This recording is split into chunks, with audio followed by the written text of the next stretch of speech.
자, 2교시 수업 계속하겠습니다. 지난 시간에 이제 우리가 창업 환경 분석을 하기 위해서 도대체 이 사유의 변화가 어떻게 되는 것인지 지금 알아보고 있습니다. 사유의 변화가 상거래의 변화에 대해서 지난 시간에 여기까지 설명을 드렸고요. 자, 사유의 변화에서 이제 유통 구조의 변화를 한번 보겠습니다. 기존의 유통 구조는 지난 시간에 설명을 드렸지만 제조업체로부터 유통업체, 도매, 소매 이렇게 소비자로 이렇게 왔는데 지금 현재 상거래 환경화에서는 슬라이드에서 보시는 것처럼 이렇게 부품업체로부터 제조업체로 와서 제조업체에서 물건이 만들어지면 가상몰이나 제조 유통업체나 이런 거에 바로 해서 택배나 뭐 개별 수단으로 해가지고 소비자에게 바로 오는 이렇게 이제 직거래가 많이 늘어나는 이런 이제 구조로 많이 변화되고 있죠. 자, 그렇다면 이렇게 기존의 유통 구조에서 전자상거래 환경화의 유통 구조는 이렇게 바뀌었는데 그렇다면 여러분은 어떻게 변화했느냐? 이걸 여러분들 한번 스스로 지금 이 강의를 듣고 계시는 분들은 생각을 한번 해보십시오. 내가 과연 얼만큼 변했는지. 여러분들이 통상적으로 보면 오늘과 어제와 오늘 사이에 변화가 없고 작년과 금년 사이에 변화가 없기 때문에 큰 변화를 느끼지 못합니다. 그런데 여러분들이 한 10년 전에 아니면 그렇지 10년 전에 여러분들은 이 스마트폰이 나오리라 생각을 못했을 거고 한 20년 전만 해도 스마트폰은 아예 생각을 없었죠. 그런데 이제 지금은 스마트폰을 이렇게 쓰고 있지 않습니까? 그 다음에 이 줌 회의랄지 이런 것이 지금 많이 있고 온라인 강의가 이렇게 많아지고 있는데 이 코로나라는 상황 때문에 이렇게 엄청난 사회의 변화가 또 이렇게 일어나고 있습니다. 이런 그 시대의 변화, 사회의 변화 속에서 과연 나는 어디쯤 가고 있는가? 나는 이 변화에 순응을 하고 있고 이 변화에 적응하려고 노력하고 있는가? 자, 9 더하기 9는 18입니다. 9 더하기 9는 18인데 9 곱하기 9는 81이죠.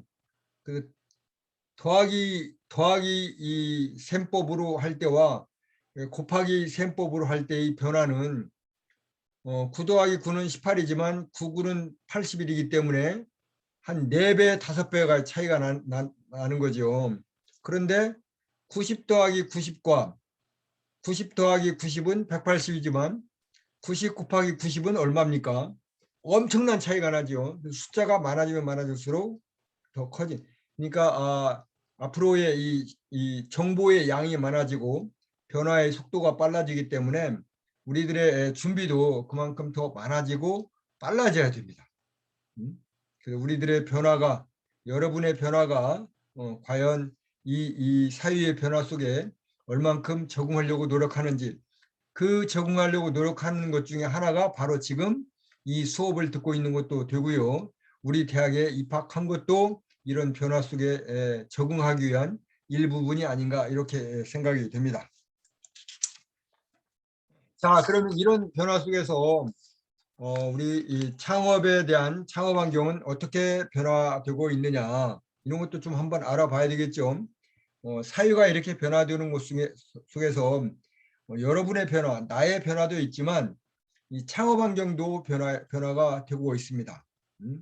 그렇다면 창업 환경의 변화를 알려면 이 소비자의 변화, 사회의 변화, 시대의 변화 이런 거를 다 종합해서 또 분석을 해봐야 되겠죠.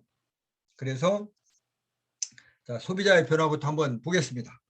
그러면 이제 지금은 소비자들이 상당히 똑똑해졌죠. 내가 홍보를 안 해도 기업들이 홍보를 안 해도 벌써 뭐 다 압니다. 전에는 기업이 어떻게 했습니까? 일방적으로 4대 매체를 통해서 홍보를 했어요. 그렇지만 지금은 각각의 개인이 스마트폰을 다 가지고 있기 때문에 나한테 홍보를 안 해도 누군가에 의해서 다 그 정보가 와요. 공유가 되는 거야. 스마트 슈머, 고객들이 똑똑해졌어요. 또 전에는 가전제품 해가지고 집집마다 뭐 한 대 정도 있었는데 지금은 뭐 테레비가 이제 없어지는 추세가 되는 건가요? 아니면 뭐 개인 스마트폰으로 보기 때문에 뭐 더 많아지는 거라고 보여야 되는 건지. 근데 이제 혼자 사는 싱글 라이프 스타일이 이제 보편화되어 있다 이 말이야. 뭐 그 뭐 돌아온 뭐 돌싱 해가지고 뭐 그런 것도 있지만 이거를 뭐 그 권장을 해야 될지는 모르겠지만 아무튼 이 혼자 밥 먹고 혼자 술 먹고 뭐 혼밥 혼술 이런 게 많아졌다 이 말이야. 가구도 1인 가구가 엄청 많아졌어요. 그 싱글 라이프 스타일이 이 보편화되고 있다. 그다음에 뭐 사이버 협업이라는 거는 여러분들 뭐 지금 이 뭐야 전자장비 뭐 컴퓨터나 뭐 스마트폰이나 이거 가지고 뭐 다 뭐 협조하고 뭐 이러지 않습니까? 그다음에 이제 브랜드 체험이라는 건 뭐냐면 여러분 백화점에 그 신세계가 하고 있는 스타필드, 그다음에 뭐 현대에서 하는 뭐 더 현대와 백화점 이런 데 가보면 이제 그다음 또 아울렛도 마찬가지고 이제 가보면 이게 뭐 단순히 물건을 판매하기 위해서 뭐 창문을 다 닫아놓고 뭐 시계가 없고 뭐 백화점의 구조가 뭐 그렇다 이제 이런 시대는 지났다는 거죠. 거기 가면 뭔가 편안하게 휴식을 할 수 있고 뭔가를 즐길 수 있고 음? 어, 그런 그 놀이 공간이 뭐 병행할 수 있고 이렇게 이제 체험형 공간으로 바뀐다는 거죠. 그냥 브랜드 체험이라는 게 브랜드란 그 브랜드 체험 브랜드가 뭐냐? 브랜드는 단순하게 어떤 상품의 뭐 상품명 뭐 이런 걸 뜻하는 것이 아니라 생산자 즉 기업이나 생산자가 자신의 어떤 상품이나 서비스를 생산할 거 아닙니까? 그 생산된 상품이나 서비스를 또 경쟁자가 있지요. 경쟁자와 차별화시켜야 되겠죠. 이게 냉장고 있으면 똑같은 뭐 삼성도 만들고 현대도 만들고 뭐 또 대우도 만들고 뭐 이렇게 또 외국산 냉장고도 있는데 다 똑같으면 안 된다 이 말이야. 뭔가 내가 만든 냉장고는 조금 틀리다. 그래서 뭐 투두어, 쓰리두어, 뭐 또 뭐 얼음 나오는 냉장고, 뭐 아무튼 뭐 희한한 뭐 그런 게 있다 이 말이야. 음? 이렇게 경쟁사와 차별화하기 위해서 사용되는 이름, 그다음에 뭐 로고, 뭐 상징, 그다음에 뭐 심볼, 뭐 그래픽, 뭐 형상 이런 다양한 것들을 통통 털어서 뭐라 그런다? 브랜드라 한다 이 말이에요. 그래서 이 브랜드 체험이라는 거는 상품 체험도 되고 그 기업 체험도 되고 그다음에 뭐 그 어떤 디자인 체험도 되고 본인이 가서 또 뭔가를 체험하는 것도 되고 이렇게 소비자들의 뭐라 그럴까 이제 변화가 되는 거죠. 그다음에 에로틱 자본이라는 건 뭡니까? 지금은 이제 미도 이제 미를 많이 추구하죠. 남성들 화장품도 여러 가지가 생겼습니다. 남성 화장품 종류도 엄청 많아졌어요. 그다음에 남성도 지금 이제 또 성형을 해요. 음.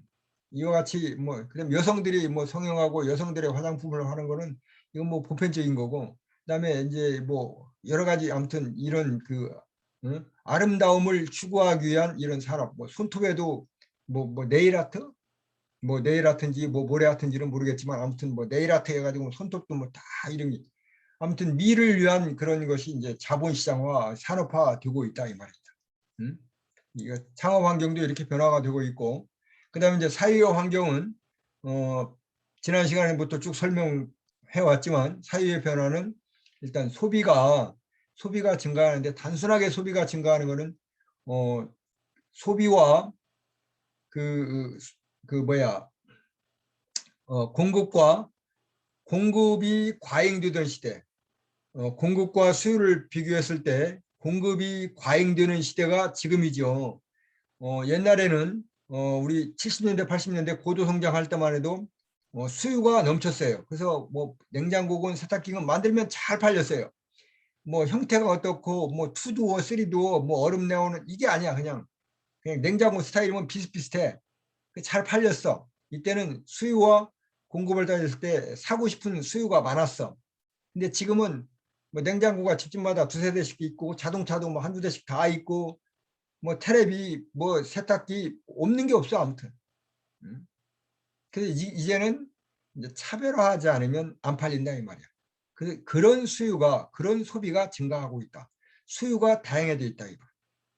그다음에 이제 즉석 소비가 많이 생겨졌어요. 통신 판매, 인스턴트 판매, 뭐 이런 즉석 판매, 편의성을 중시하고 있어요. 사람들이 편리하게 다 뭐 배달시키는 거예요. 우리 제가 살고 있는 아파트가 규모가 상당히 큽니다. 1600 한 50세대 이렇게 되는데, 그러면 한 가구당 두 사람씩 산다고 봤을 때도 한 3,000명이 살아요. 그러면 옛날이 아니지. 아무튼 뭐 한 10년 전, 5년 전만 해도 이런 아파트에 상가를 가지고 있으면 아주 잘 됐어요. 그런데 우리 아파트 상가가 지금 문을 닫았어요. 최근에. 왜 문을 닫았느냐? 저쪽 삽교 쪽에 대형마트가 생겼고, 또 뭐 어디에 또 대형마트가 생겼고, 또 뭐 배달이 다 되고 하다 보니까 어지간하면 배달을 시키지. 그다음에 주말에 쇼핑 나가서 뭐 차로 몽땅 사와 버리지. 사다가 뭐 냉장고에 콱콱 쟁여놓지. 이 아파트 상가에 갈 일이 없어요. 안 가는 거야. 이게 자연스럽게 문을 닫더라고요. 제법 잘 됐었는데. 그다음에 이제 이 생활의 질이 이제 중시되는 거죠. 이제 뭡니까? 60세 이후에도 저도 지금 60이 넘었지만 건강을 추구하고, 그다음에 뭐라 그럴까, 내가 노년에 무엇을 할까, 뭔가를 하고자 하는 욕구가 있습니다. 그러면 건강을 챙겨야 되겠죠. 그러다 보니까 건강식품도 많아지고요. 또 깨끗한 환경을 찾죠. 좋은 음식을 찾고요. 그다음에 이제 문화 활동도 좀 하고 싶죠. 이러다 보니까 이제 생활의 질이 중시가 되는 거고. 그다음에 뭐 국제적 표준화는 뭐 여러분들 다 잘 아시겠지만 이 상품이 이제 세계화되어 있어요. 삼성 하면 뭐 대한민국 삼성, 대한민국 현대, 뭐 대한민국 뭐 하면 세계적으로 다 똑같이 나가는 거야. 그래서 여러분들이 나중에 이제 2학년 때 가면 뭐 브랜드 관리를 또 배우겠지만, 이제 이 브랜드 자체가 뭐라 그럴까, 세계적인 상표가 되는 거죠. 음? 그래서 우리나라 상표 상호가 그대로 해외에 나가는 경우도 많이 있습니다. 물론 해외에 가서 바꾸는 건 있어요. 이 언어적인 거, 표현이 좀 불편한 게 있죠. 똑같은 그 상품이고 뭐 저긴데 표현인데도 해외에 나가면 이 표현이 부적절한 게 있을 수가 있어요. 뜻이 이렇게 번역을 하다 보면 그런 거는 현지에 가서 이제 현지화 시키는 거겠죠. 그다음에 이제 창업 인프라가 엄청나게 많아졌어요. 바로 우리 대학도 어떻게 합니까? 지금 창업 경영학과가 생겼죠. 또 우리 대학 바로 앞에 또 창업 보육센터가 있습니다. 이 창업도 진흥원도 있고요. 그래서 교육부에서는 창업 대학원, 창업 대학, 창업 학과 뭐 이런 게 있고, 그다음에 이제 정부에서도 중소벤처기업부 안에 뭐 창업 진흥원, 뭐 창업 캠퍼스, 뭐 무슨 창업센터, 이 창업이 엄청나게 많아졌습니다. 그렇게 창업이 많아진 이유가 뭐겠어요? 음, 창업이 많아진 이유가 이미 대기업은 이제 기계화되고, 뭐 2차 산업혁명, 1차 산업혁명 이후에 전기기관이 생기고, 2차 산업혁명 전기가 생기고, 3차 산업혁명 컴퓨터가 생기고, 이렇게 하면서 뭐 IT 이제 뭐 4차 산업혁명에서 모든 것이 연결되는 IoT 산업이 되다 보니까 이제 다 기계화되고 자동화되고 이제 로봇가 되는 무인화 시대가 돼버렸어요. 그러니 취업이 됩니까 안 됩니까? 안 되죠. 그럼 뭐 해야 돼요? 이제 개인이 창업을 해야 돼요. 음? 개인 창업, 어떤 창업을 해야 돼? IT 관련 창업을 하셔야 되는 거죠. 또 IT 플러스 뭔가 제조, 뭐 이런 아무튼 아이디어 상품이 계속 나와야 된다 이 말이에요. 그렇게 하려다 보니까 창업보육센터나 창업경영 컨설턴트나 이런 게 이제 많이 이제 활성화가 되어 있는데, 우리는 아직 제가 서울하고 평택하고 이 홍성에 살아봤는데,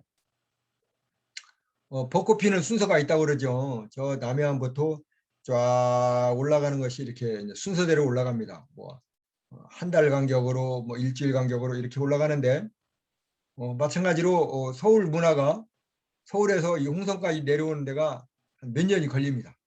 이제 금방 내려오잖아요. 서울은 물론 젊은이들도 많기 때문에 창업에 대한 열기도 많죠. 근데 우리 홍성은 아직도 창업이 뭔지 개념이 좀 없다고 그럴까? 조금 부족합니다. 어쨌든 이렇게 활발한 창업 교육이 대학이나 평생교육 과정 등에서도 창업하는 과정이 많이 생기고 있다. 그런 거는 방금 전에 설명드렸다시피 기계화되고 자동화되고 무인화되고 이렇게 로봇화 되는 무인화되기 때문에 더 이상 대기업의 그 뭐라 그럴까 취업을 하기는 어렵다. 그러면 이제는 중소기업도 IT 관련 이런 기술 창업이 이루어지고 뭔가 지식 산업이 나가야 된다는 겁니다. 자, 그다음에 시대적인 변화가 이렇게 이제 오고 있어요. 자, 옛날이가 아니지 뭐 아무튼 20년 전, 30년 전만 해도 일본은 한 번 기업에 들어가면 평생 직장을 다닌다고 그랬어요. 우리도 이제 앞으로 평생 직장을 하자 뭐 이렇게 했어요. 그런데 어느 순간에 어떤 유행어가 나옵니까? 뭐 38선이 어떠느니 뭐 4호정이 어떠느니 뭐 569가 어떠느니 뭐 이런 얘기가 나왔지 않습니까? 음? 뭐 60세까지 뭐 직장을 다니고 뭐 시내 직장이고 뭐 아무튼 평생 직장이라는 개념이 이제 없어졌다 이거야. 언제 잘릴지를 모르는 거야. 지금의 이제 공무원들도 뭐 60세까지 해서 현재는 직장이 많이 제한되다 보니까 정부 이제 그 경제 주체가 우리는 통상적으로 가계와 기업 상대로만 이렇게 경제 활동을 했다고 생각하는데 앞으로는 정부도 경제 주체가 원래 학문적으로도 가계와 기업과 정부가 이게 경제의 주체가 되는 겁니다. 근데 정부의 역할이 이제 더 커지는 거예요. 그래서 이제 뭐 아기들도 태어나면 정부에서 키워라. 그다음에 노인들 관리도 정부에서 관리해라. 즉 정부는 세금을 많이 걷지 않습니까? 그럼 세금을 어디다 쓰느냐? 국민들을 위해서 이제 세금을 써야 된다. 그런데 그 세금 쓰는 방식이 이제 차이가 이제 나야 되겠죠. 이제 복지사회 쪽으로 이렇게 가면서 그러면 정부는 세금을 다 어떻게 걷느냐? 음? 음. 기계화되고 자동화되고 무인화된 그런 공장에서 돈을 벌어서 이제 세금을 내는 거죠. 그럼 그 세금이 다시 국민들한테 와서 국민들은 다시 기계화되고 자동화되고 무인화된 공장에서 만들어지는 어떤 생산품을 소비하는 거겠죠. 그래서 이렇게 경제 활동이 이루어져야 되겠죠. 그 이제 평생 직장에 대한 그런 생각은 이제 버려야 된다. 그러려면 뭘 해야 되느냐? 개인이 생활형 생계형 이제 뭐 이것도 안 되면 생계형 창업을 해야 되겠죠. 그렇지만 약간의 여유가 있으면 이제 생활형, 취미형, 전문형 이런 창업으로 돼서 이렇게 끼리끼리 협동조합 그래서 최근에 협동조합 같은 것도 많이 생겨나고 그러는데 이제 동종 부류의 사람들끼리 만들어서 어떤 협동조합 같은 것도 만들어서 자기들끼리 어떤 이제 공동체를 만든다 이 말이죠. 그다음에 이제 창업 연령이 낮아지고 있어요. 왜? 20대, 30대 저희들이 대학교를 졸업할 때 제가 7, 8학번이고 그러니까 82년도에 졸업했어요. 82년도에 제가 ROTC 20기인데 그 당시 ROTC 출신 장교는 상당히 잘 나갔어요. 일단 대학교 학력에 그다음에 장교 출신이기 때문에 리더십도 있고 그렇다고 그래서 잘 나갔어요. 그래서 우리 그 당시 장기 복무하는 사람들이 몇 명이 됐었냐면 100여 명뿐이 안 됐어요. 다 나갔어요. 야, 이 군대에 뭐하러 있어? 다 나가. 그래가지고 다 나갔는데 지금은 장기 복무 경쟁률이 상당히 세졌어요. 왜? 밖에 나가면 취업이 안 되기 때문에 군에 남으려고 그러는 거야. 이만큼 세상이 많이 바뀌었죠. 그러다 보니까 이제는 취업이 안 되니까 어떻게 해야 돼? 창업을 해야 되는 거야. 그래서 창업 연령이 낮아지는 거고 청년 창업이 증가하고 그다음에 여성 창업도 증가하고 우리 어머니 세대들은 뭐 자녀들을 뭐 5, 6, 7, 8 막 이렇게 낳지만 우리 세대는 이제 뭐라고 했습니까? 산하 제한 해가지고 통상적으로 하나나 둘. 그래서 저도 아들이 하나인데 하나나 둘 낳거든요. 그러면 하나 둘 낳으면 이 자녀들이 20대 30대 되면 이제 커서 나간다. 빈둥지가 되는 거야. 그러면 여성들이 뭐 합니까? 여성들도 이제 뭔가 자기 일을 찾아야 되기 때문에 창업을 한다 이 말이에요. 그 여성 창업도 늘어나요. 그런데 청년 창업이나 여성 창업이나 이런 창업을 하는 사람들은 대부분 뭐 합니까? 소자본으로 창업을 해요. 그래서 이제 소산업이 증가를 해요. 소산업은 뭐냐면 스몰 오피스, 홈 오피스, 적은 사무실, 가정 사무실. 적은 사무실로 또는 집에서 사무실로 이렇게 하는 산업이 증가하는 거예요. 소호산업도 소호산업은 예를 들면 한 건물이 있으면 한 층이 있으면 그 층을 여러 개로 나누는 거야. 그 여러 개 사무실을 나눠줘. 그럼 그 사무실을 공동으로 쓰는 거죠. 그래서 공동 회의실도 있고 공동 사무 기구도 있고 이렇게 다 있어져요. 그 거기서 그 소호 사무실을 관리하는 사람이 예를 들면 그 택배랄지 뭐 그 팩스랄지 이런 뭐 우편물이랄지 이런 거를 다 관리를 해줍니다. 그리고 약간의 컨설팅도 해줘요. 세무 상담, 경영 상담, 뭐 법률 상담 이런 것도 어느 정도 해주는 거야. 그렇게 하는 산업이 이제 소호 산업이야. 앞으로 이제 이런 산업이 많이 커질 거예요. 그 창업 유형도 뭐 지금까지 쭉 설명을 했지만 뭐 1차 산업, 2차 산업, 뭐 3차 산업, 뭐 6차 산업도 있고 그다음에 뭐 혁신 산업도 있고 기술 산업 뭐 여러 가지 그다음에 또 생활형, 생계형 뭐 이 창업 종목이 엄청 많아졌어요. 다양해졌어요. 그거는 이제 과학 기술이 그만큼 급속하게 발전을 하고 발전의 속도도 빠르고 그다음에 변화 양도 크고 그 소비자의 인식도 많이 변한다는 거겠죠. 음. 자, 그래서 이런 창업 환경 분석을 해야 되는 건데 창업 환경 분석을 하는 이유가 뭐냐면 왜 창업 환경 분석을 하느냐? 결국 성공하기 위해서 창업을 하는 거죠. 실패를 최소화하고 실패를 하면 안 되기 때문에 실패를 최소화하고 성공을 보장하기 위해서 즉 시장에 어떤 위협이 있는지 그거를 확인을 하고 그다음에 그래서 위험이 있으면 위험을 회피하거나 또는 최소화시켜야 되겠죠. 그 시장의 변화에 적시적으로 대응을 해서 내 사업을 확대할 수 있는 기회를 포착을 하기 위해서 이런 환경 분석을 한다. 그래서 창업 환경 분석의 정의는 창업자가 창업 아이템을 음? 그 창업의 사요소 중에 창업자와 아이템이 핵심이라고 그랬죠. 그 창업자가 창업 아이템을 선정을 했다면 그 다음에는 이제 사업을 구체화해야 되겠죠. 구체화하는 과정에서 내부 역량, 나하고 같이 사업을 하는 사람 아니면 나 혼자 사업을 한다면 나 혼자가 내부 역량이 되겠죠. 내가 가지고 있는 기술과 자본과 뭐 이런 것들이 내 역량이야. 그 외부 환경, 우리나라의 어떤 환경 아니면 내가 홍성에서만 할 것 같으면 홍성의 어떤 환경 이런 것 속에 어떻게 그 적합한지 이걸 파악을 하는 그래서 최초에 생각했던 거하고 이렇게 변화시키는 그래서 대안을 마련해 가지고 뭐 사업의 성공 확률을 높여가는 그런 과정이 뭐다? 창업 환경 분석이다 이겁니다.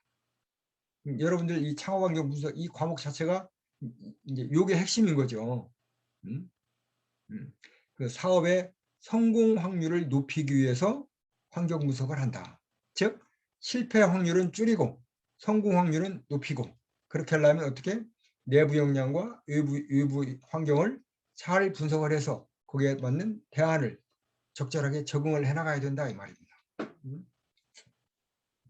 토끼와 거북이가 이렇게 사탕까지 가듯이 여러분 우리 지금 모두가 사용하고 있는 스마트폰 이 전화기에다가 카메라를 부착할 생각을 누가 했겠습니까? 그런데 그 누군가는 전화기에다 카메라를 부착을 한번 해보자. 그럼 어떤 현상이 나오겠느냐? 이렇게 나오는 것이 이 스마트폰으로 되었다 이 말. 그럼 스마트폰이 나오다 보니까 그러면 없어지는 게 뭐예요? 카메라도 없어졌지, 녹음기도 없어졌지, 뭐 이런 게 없어진다 이 말. 그런데 아니야, 나는 안 없어질 거야. 녹음기 안 없어질 거야. 녹음기 산업을 계속하고 있으면 녹음기 한 대도 안 팔리잖아요. 그 카메라는 아직도 이 스마트폰보다 좀 고급형 카메라를 뭐 쓰는 사람도 있고 녹음기도 물론 아주 뭐 미세하게 무슨 뭐 볼펜 녹음기 뭐 이런 그런 뭐 극소 뭐 이런 것도 있기는 있지만 그만큼 시장이 축소가 됐다 이 말이야. 그래서 이런 그 뭐라 그럴까 시장의 변화에 적시적으로 대응을 해야 된다 이 말이지. 그래서 창업 환경 분석을 한다. 자, 그렇다면 이제 내부 역량을 분석을 해야 되는데 내부 역량 분석은 어떻게 하느냐? 자, 일단 제일 먼저 분석해야 될 것이 사람이겠죠. 나를 알고 저걸 알아야 실패를 안 한다 이 말. 그러면 나를 알기 위해서 나부터 분석을 해야 되겠죠. 창업자 자신부터 분석을 해야 돼요. 내가 가지고 있는 지식과 역량과 자본과 아무튼 물자 아무튼 이런 거 뭐 인맥이나 이런 걸 다 분석을 해봐야 되는 거야. 그 다음에 내가 과연 이 아이템에 적합한지 뭐 여러 가지 그래서 창업자 자신을 분석을 하고 그다음에 창업자가 주변에 있는 인력 활용할 수 있는 가족 단위 사업이면 자기 이 부인과 뭐 자녀들이 도와줄 수 있는지 그다음에 자기 친인척들이 도와줄 수 있는 이런 사람을 판단을 해야 되겠죠. 가족 경영할 때. 그다음에 외부에서 이제 채용을 해가지고 우리 회사가 조금 크면 이제 라인도 있고 사장 밑에 부장도 있고 과장도 있고 뭐 이렇게 있을 거고 그다음에 뭐 사장 옆에 뭐 비서실도 있을 거고 그 라인도 있고 스텝도 있어야 돼. 그다음에 전문가도 있어야 되고 뭐 관리자도 있어야 되고 뭐 종업원도 있어야 돼.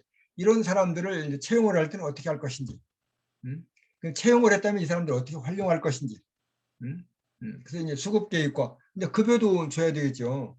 이런 것들을 판단하는 것이 뭐다? 내부 역량 분석의 인적 자원이다 이 말이에요. 인사가 만사입니다.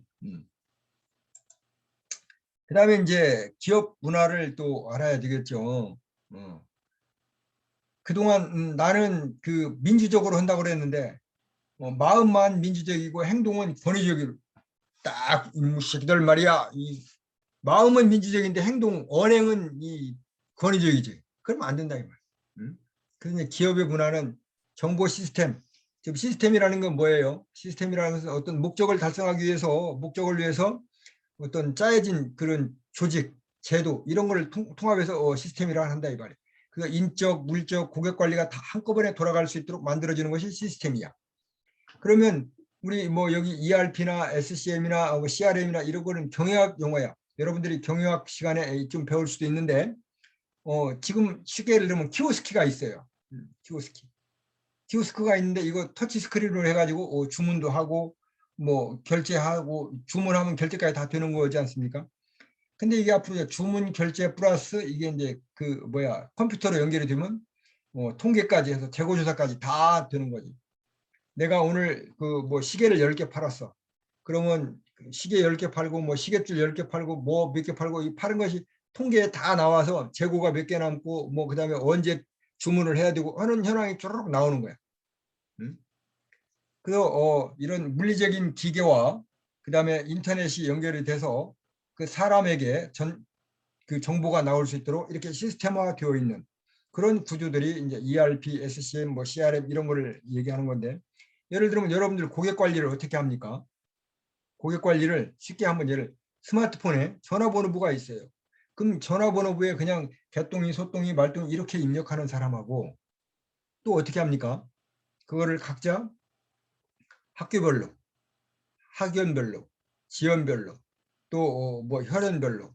그래서 뭐 A그룹은 혈연, B그룹 뭐 이건 학연, C그룹 이건 뭐 지연, 그다음에 D그룹 이거는 뭐 경제, 그다음에 뭐 또 뭐 법률 그룹, 로우니까 뭐 L그룹 이거는 뭐 법조인. 나 기업을 해야 되니까. 그다음 뭐 행정관료는 뭐 A그룹, F그룹 뭐 이래 하든지. 이래가지고 그룹별로 해서 누구를 찾을 때는 F그룹 탁 나올 수 있도록 이렇게 고객 관리가 되는 뭐 이런 것도 여러분들이 스마트폰에 활용을 해볼 수 있다 이거죠. 그다음에 기업 문화 형성, 방금 전에도 설명드렸지만 마음은 민주형이야. 근데 언행은 권위적이야. 결제 딱 들어가면 딱이 꼬나보고 말이야. 일하면 결제에 들어가서 뭐 하고 싶은 말도 못 하는 거죠. 그 의사결정이 의사소통이 돼야 뭐 피드백이 되는데 안 되는 거야. 그래서 터프가이, 뭐 활동지향형, 모험형, 절차중심 뭐 여러분들이 읽어봐도 뭐 이해가 되리라고 생각을 해요. 지금 최근에 회사들이 어떻게 합니까? 양복 입고 넥타이 딱 메고 이렇게 점잖게 출근하는 회사가 있는가 하면 청바지 입고 자연스럽게 이렇게 또 출근하는 데도 있고 그다음에 회의하면 딱 이렇게 자리 맞춰서 앉아가지고 말이야 다 앉아 있으면 사장님 들어와서 회의하는 데도 있는가 하면 그냥 줄 쭉 서가지고 자연스럽게 커피 하나 빼가지고 와서 이렇게 자연스럽게 스탠딩 회의하는 데도 있고 이런 것들이 다 이 기업 문화다라는 거죠. 그 내부 환경 역량을 분석할 때는 이렇게 분석을 한다. 그다음에 이제 재무적인 이제 쉽게 말하면 돈이죠.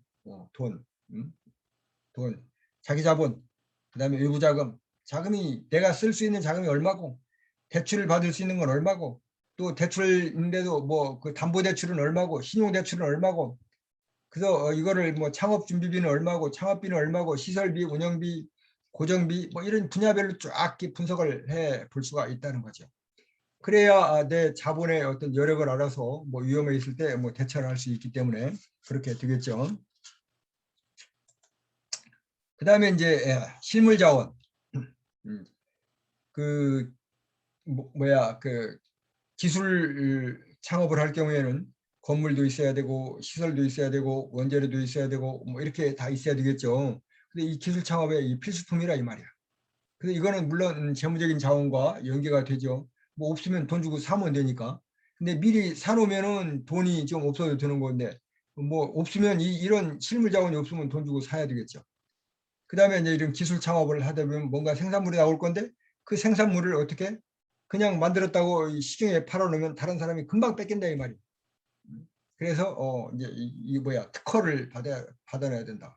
그래서 이미 특허가 돼 있는지 안 돼 있는지를 알려면 이 키프리스 이런 그 또 정보 그 뭐 사이트에 들어가면 어떤 제품이 어떻게 특허가 돼 있는지를 알 수 있어요.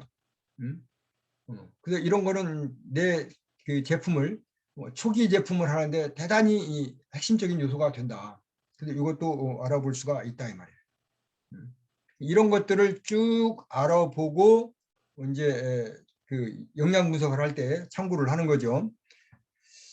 자, 그다음에 이제 이렇게 해서 내부 환경 분석을 이제 종합을 다 한 뒤에 이제 외부 환경 분석을 또 해야 되겠죠. 근데 여기까지 하고 또 10분간 쉬었다가 내부 환경 분석 종합을 하고 그다음에 외부 환경 해서 수학 분석을 해가지고 오늘 수업을 또 마치도록 하겠습니다.